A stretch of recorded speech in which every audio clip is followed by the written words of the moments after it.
Enough? One other thing. Yeah. As long as you're not arguing for limitations, we'll move forward with you. It's hard to say in front of everyone, but I have been doing self-harm and just gotten in this lack of momentum, I've just gotten more and more still and more sort of paralyzed in what I've not been doing. We really appreciate those words, no matter what it means to you, because everyone and only individuals, it's all self-harm.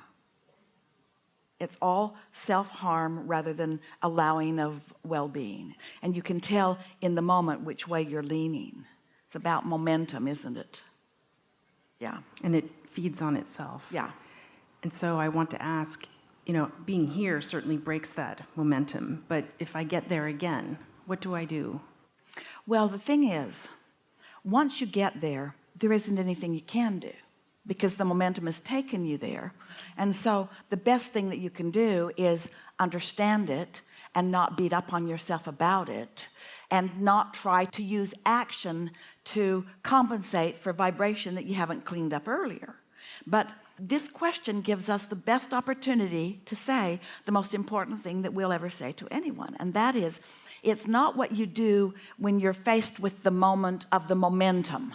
Once a manifestation's about to break into your experience, there's enough momentum that there's not much you can do at that point. So it's not then that you want to fly into action and know what to do. It's preparation ahead of time. It's the easy times. It's how you've prepared yourself before, and eventually you'll have prepared yourself through expectation and through observation enough that you won't come to that momentum.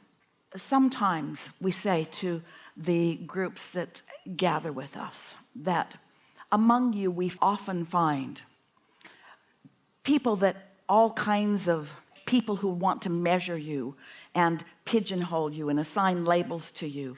They find a lot of labels to assign to a lot of you, because you are among the powerful wanters of the universe.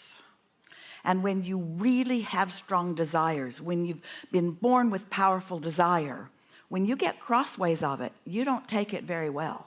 You are the fit throwers.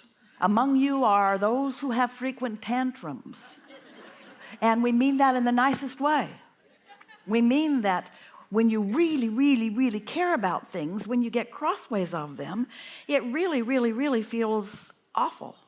And so don't take that as a negative proclamation about you. Take it as an understanding of who you are and the power of your desire.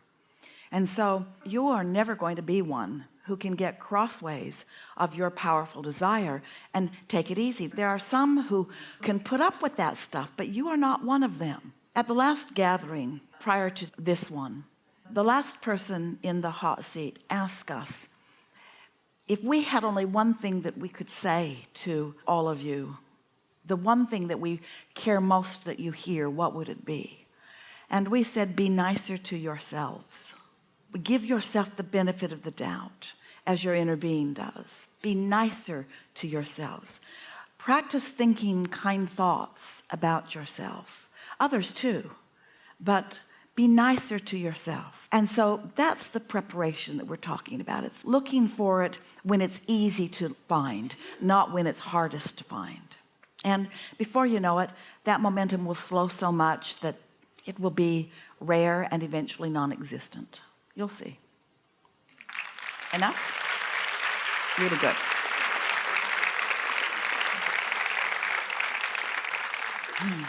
On the aisle?